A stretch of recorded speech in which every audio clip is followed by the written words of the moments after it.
Mediation committee ఉత్తర్వుల మేరకు mediation అవగాహన మీద 90 రోజుల పాటు మనకి కార్యక్రమాలు జరుగుతున్నాయి మనకి లీగల్ సర్వీసెస్ అథారిటీ ఆధ్వర్యంలో.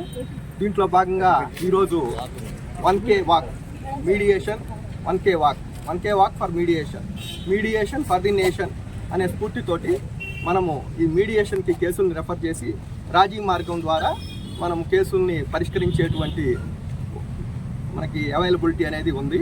మనకి ట్రైన్డ్ మీడియేటర్స్ కూడా 2 ఉన్నారు మన కోర్టులో. ఎవరంటే మనకి ప్రసాద్ గారు, తర్వాత భాను గారు. వారి ఆధ్వర్యంలో మీడియేషన్ స్టాల్ కూడా ఏర్పాటు చేయడం జరుగుతుంది. కాబట్టి కక్షిదారులు దీన్ని ఉపయోగించుకొని ఈ మీడియేషన్ ఉపయోగించుకొని రాజీ చేసుకోవాల్సిందిగా నేను ప్రార్థిస్తున్నాను. బార్ ప్రెసిడెంట్ గారు కూడా దీని గురించి ప్రసంగిస్తారు.